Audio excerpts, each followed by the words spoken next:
Hello મિત્રો, સ્વાગત છે તમારું મારી ચેનલ જલપાસ કિચનમાં। તો આજે હું તમારી સાથે શેર કરવાની છું બહાર જેવો જ ક્રીમી અને ખૂબ જ ઓછા ખર્ચમાં બની જાય તેવા શ્રીખંડની રેસીપી। તો ચાલો આજની રેસીપી બનાવવાનું શરૂ કરીએ। તો રેસીપી જોતા પહેલાં જો તમે મારી ચેનલ પર નવા છો તો મારી ચેનલને જલ્દીથી સબસ્ક્રાઈબ કરી લો, જેથી આવનારા વિડીયોની નોટિફિકેશન તમને સૌથી પહેલાં મળતી રહે। શ્રીખંડ બનાવવા માટે સૌપ્રથમ તો આપણે એકદમ ઘાટું અને એકદમ મોડું એવું દહીં લેવાનું છે। તો એકદમ ગાઢું એવું દહીં કેવી રીતે બનાવાય તો તેની રેસીપી મેં મારા ચેનલ પર મૂકી છે, તો તમે ત્યાંથી જોઈ શકો છો। દહીંનું માપ મેં 1 કિલોગ્રામ જેટલું લીધું છે। તો હવે પહેલાં આપણે દહીંમાંથી તેનો મસ્કો તૈયાર કરવાનો છે। તો તેના માટે આ રીતે કોઈ પણ વાસણમાં એક કપડું લેવાનું છે। હવે કપડામાં દહીં ઉમેરી દઈ અને તેની એક પોટલી બનાવી લઈશું અને એ પોટલીને આપણે 7 થી 8 કલાક માટે રહેવા દઈશું, જેથી કરીને દહીંમાંથી વધારાનું બધું જ પાણી નીકળી જશે અને દહીંનો મસ્કો આપણો એકદમ સરસ બહાર જેવો જ બનીને તૈયાર થશે। જ્યારે પણ તમારે શ્રીખંડ બનાવવાનો હોય તો તેના આગલે દિવસ આ બધી પ્રોસેસ કરી લેવાની।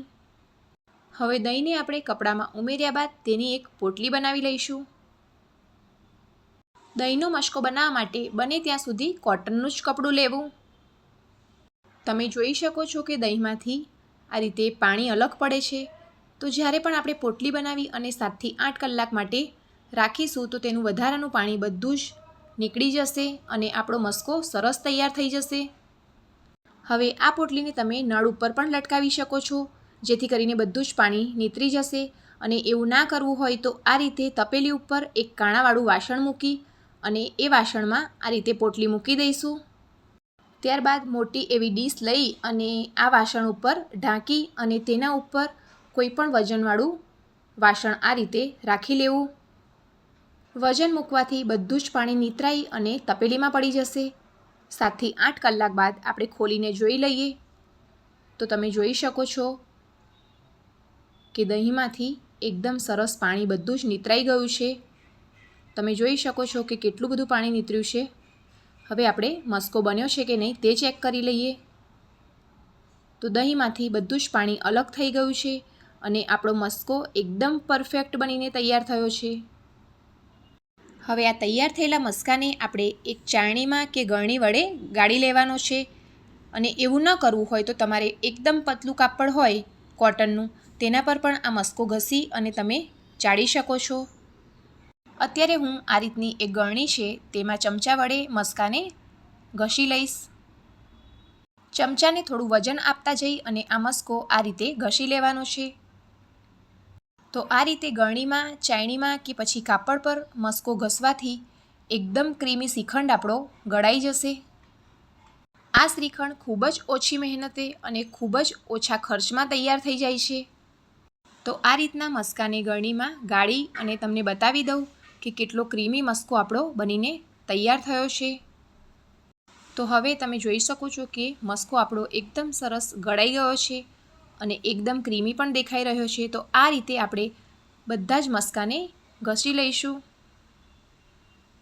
ચમચા સિવાય તમે હાથની મદદથી પણ આ મસ્કાને ઘસીને તમે શ્રીખંડ તૈયાર કરી શકો છો। તો હવે તમે જોઈ શકો છો કે બધો જ મસ્કો એકદમ સરસ રીતે ઘસાઈ ગયો છે અને મસ્કો આપણો એકદમ ક્રીમી બનીને તૈયાર થઈ ગયો છે।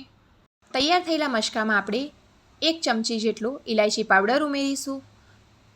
આજના શ્રીખંડમાં હું ફ્લેવર માટે ઇલાયચી પાવડરનો ઉપયોગ કરું છું। ઇલાયચીની જગ્યા પર તમારે કેસર ફ્લેવર કરવો હોય તો તમે ઇલાયચી પાવડરની જગ્યાએ કેસર ઉમેરવાનું। ત્યારબાદ તેમાં એક નાના બાઉલ જેટલી દળેલી ખાંડ ઉમેરીશું। ખાંડનું માપ તમે તમારા ટેસ્ટ પ્રમાણે વધારે ઓછું કરી શકો છો। 1 કિલો દહીંના મસ્કામાં મેં 200 ગ્રામ જેટલી દળેલી ખાંડ ઉમેરી છે। હવે આ બંને સામગ્રીને એકદમ સરસ રીતે મિક્સ કરી લઈશું। 1 કિલો દહીંમાંથી વધારાનું પાણી નીતરાઈ જતાં જે મસ્કો બને છે તેમાંથી 500 ગ્રામ જેટલો શ્રીખંડ બનીને તૈયાર થશે। દહીંનો મસ્કો અને દળેલી ખાંડ એકદમ સરસ રીતે મિક્સ ન થાય ત્યાં સુધી તેને આ રીતે હલાવતા જઈ અને મિક્સ કરી લઈશું। તો હવે તમે જોઈ શકો છો કે દહીંનો મસ્કો અને દળેલી ખાંડ એકદમ સરસ રીતે મિક્સ થઈ ગયો છે। કોઈપણ જાતનો ફૂડ કલર અને કોઈપણ જાતના કેમિકલ વગર આપણો ઇલાયચી ફ્લેવરનો શ્રીખંડ બનીને તૈયાર છે। તો લાસ્ટમાં આપણે તેમાં થોડા કાજુ બદામ અને દ્રાક્ષ ઉમેરી દઈશું. તો બહાર જેવો જ એકદમ ક્રીમી શ્રીખંડ બનીને તૈયાર છે. આ શ્રીખંડને તમે 5 થી 6 કલાક માટે ફ્રીઝમાં ઠંડો કરી લેવાનો અને ત્યારબાદ તેને તમે ઉપયોગમાં લઈ શકો છો. તો છે ને બહાર જેવો જ એકદમ ઘટ્ટ અને ક્રીમી શ્રીખંડ ઘરે બનાવવાની એકદમ સરળ રીત. તો તમે પણ તમારા ઘરે ચોક્કસથી ટ્રાય કરજો અને મને કોમેન્ટમાં જણાવજો કે આજની આ રેસીપી તમને કેવી લાગી. અને જો તમને આજની આ રેસીપીનો વિડીયો પસંદ આવ્યો હોય તો મારા વિડીયોને લાઇક કરો, ચેનલને સબસ્ક્રાઈબ કરો અને વિડીયોને બને તેટલું ફેમિલી અને ફ્રેન્ડ્સના ગ્રુપમાં શેર કરો. તો ફરી મળીશું આવી જ એક અલગ રેસીપીના વિડીયો સાથે.